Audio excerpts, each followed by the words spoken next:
What if I told you that everything you learned about money from your parents, from your teachers in society, is a lie? A dangerous lie. The lie is that you must work hard for money your entire life. Go to school, get good grades, find a safe, secure job, and trade your precious time for a paycheck. This is the path most people follow. They spend their best years, their best energy climbing a corporate ladder, only to find it's leaning against the wrong wall.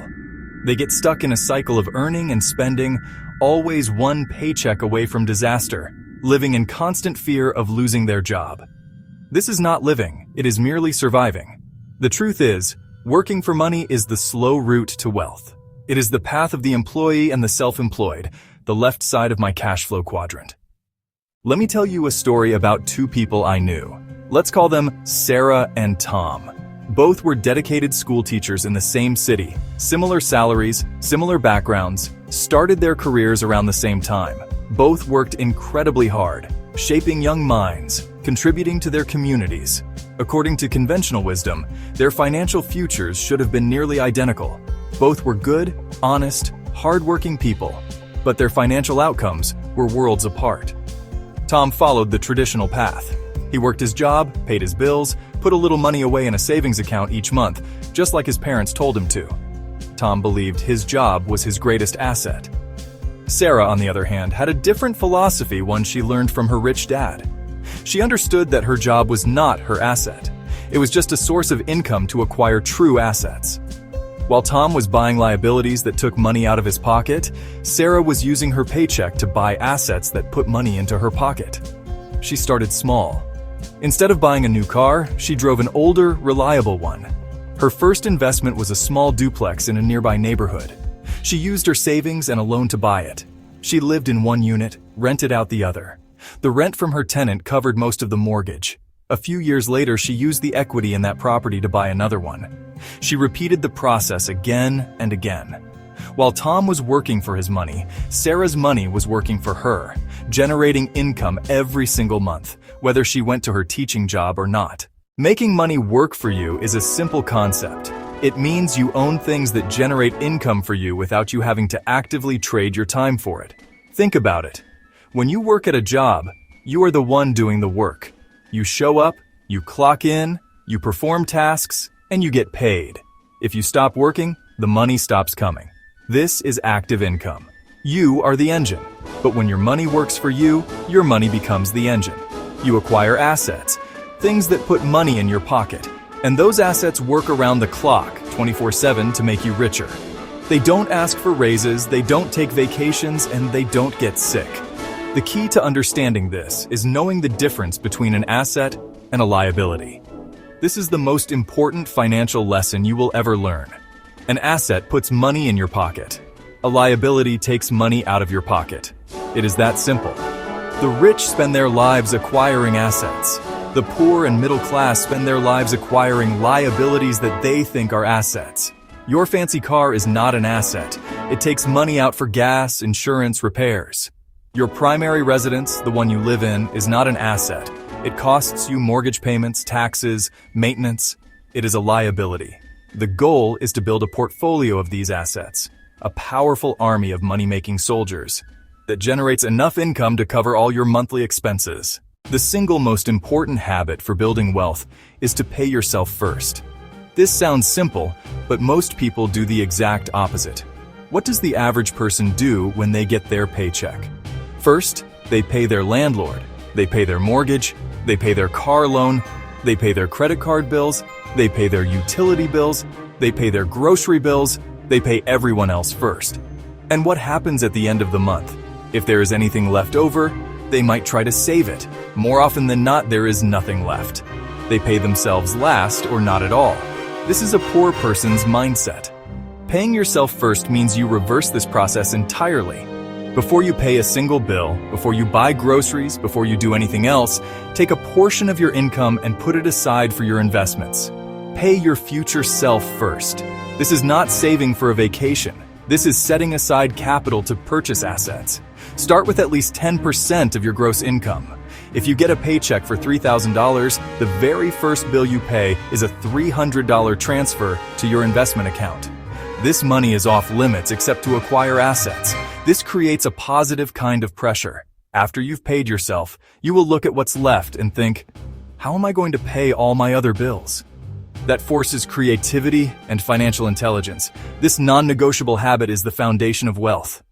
Okay, so once you have started paying yourself first, you'll notice you have a growing pool of capital, your investment fund. Now, your job is to give that money a job. Turn it from a lazy pile of cash into a hard-working employee. That means buying assets, things that put money in your pocket. Don't let inflation eat your savings in a bank. Deploy the money to capture more and bring it back. You're buying systems that generate cash flow. Example, you saved $10,000 by paying yourself first. You could leave it in the bank earning less than 1% interest. Or you could learn about dividend-paying stocks. Suppose you find a stable blue-chip company paying 4% annually. You invest your $10,000. That asset pays $400 a year, or about $33 a month, for doing nothing. It's a small passive income stream. You hired your first money employee, working for you 24/7. What do you do with $33 a month? The poor person spends it, the rich person reinvests it. Buy more shares of the same stock, or buy another asset. Now both the original $10,000 and the money it earned are working for you. This builds momentum. You're creating a snowball of wealth. Your initial capital is the core, and each income bit is another layer, making it bigger and faster. It's slow at first, almost unnoticeable. Over time, it becomes an unstoppable force. Become the CEO of You Inc. Manage your assets to build a financial empire that supports you for life. Albert Einstein supposedly called compound interest the eighth wonder of the world. He who understands it, earns it. He who doesn't, pays it. Compounding is the process where your assets generate earnings, and those earnings then generate their own earnings. It's, your money-making babies, and then those babies grow up and make their own babies. It is the most powerful force for wealth creation on the planet, but it requires two things: time and the discipline to reinvest your earnings. Most people are impatient. They want to get rich quick, so they never give compounding the time it needs to work its magic. Let's consider two friends, both 25 years old. Friend A starts investing $300 a month and does so consistently for 10 years until age 35. He invests a total of $36,000. Then he stops, never investing another penny, but leaves his money to grow. Friend B waits until he is 35 to start investing. He also invests $300 a month, but he does it for 30 years until age 65, investing a total of $108,000. Assuming a conservative 8% annual return, who do you think has more money at age 65? Friend A, who started early and stopped, will have close to $700,000. Friend B, who invested 3 times as much money, will have only about $450,000. That is the mind-bending power of compound interest. Time is a more important ingredient than the amount of money. The person who starts early has a massive, almost unfair advantage. The rat race is the cycle of living paycheck to paycheck. It's the pattern of getting a job, earning money, paying bills. Ending up with little to nothing left over forces you to go back to work and start the cycle again. Most of the world is caught in this trap. They run faster and faster on the hamster wheel, getting a promotion, a raise, working longer hours, yet they never get anywhere. Their lifestyle simply expands to eat up the extra income. A raise leads to a bigger house, a fancier car, more expensive vacations. Their liabilities grow in lockstep with their income, keeping them trapped. The two main emotions that keep people in the rat race are fear, greed. First, fear drives them. Fear of not having enough money, fear of not being able to pay bills. That fear stops them from taking calculated risks, from investing or starting a business. They choose the illusion of job security over financial freedom. They're afraid to lose money, so they never put it where it could grow. They play not to lose, instead of playing to win. Then, once they get their paycheck, greed kicks in. They see things they want to buy. New phone, designer clothes, luxury car. They try to keep up with the Joneses to look successful. That desire pushes them to buy liabilities that drain cash flow. Instead of buying assets that could free them, they buy trinkets that dig the hole deeper. This cycle of fear and greed is a powerful psychological trap. To escape, you must first recognize you're in it. Then conquer the emotions of fear and greed. Do this through financial education. Many people hear this advice and feel overwhelmed. They think they need a lot of money to start, or that it's too complicated. This is simply not true. The journey to financial freedom begins with a single step. It's about making small, consistent changes to your habits. These small changes, like small hinges on a massive door, have the power to swing open a future of wealth and opportunity. You don't need to be a genius or already be rich to start. You just need to start. The key is to begin today with whatever you have. Your first step is education. Read books, listen to podcasts, attend seminars. The most important investment you can ever make is in your financial knowledge.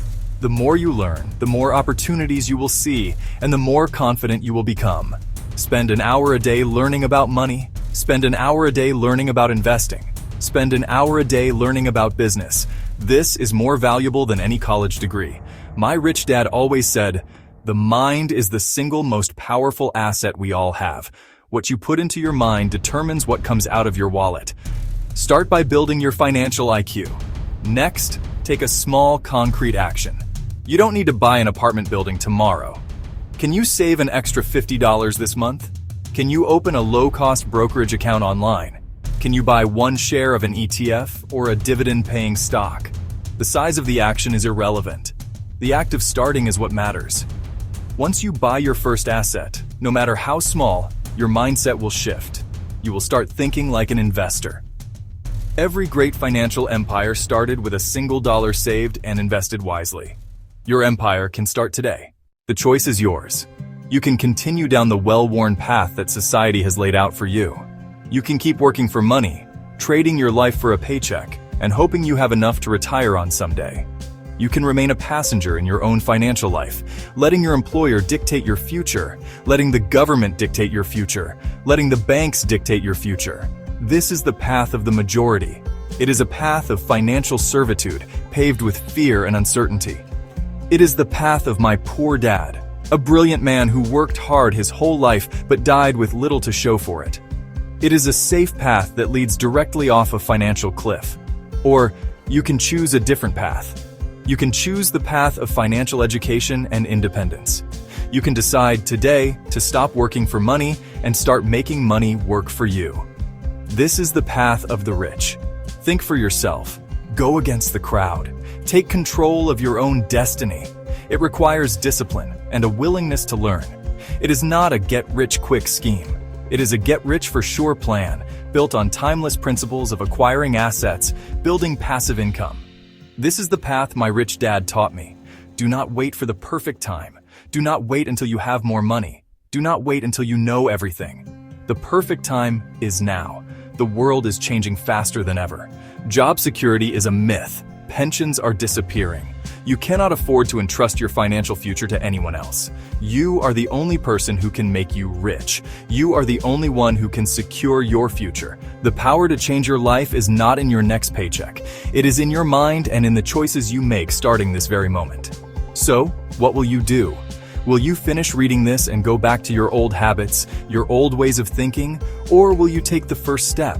Pick up a book, open an investment account, have a serious conversation with your family about your financial goals. Take just $1 and put it to work for you. Your journey of 1,000 miles begins with that single step. Make the decision. Choose freedom. Choose to be the master of your money, not its slave. Your future self is begging you to start today. Don't let them down.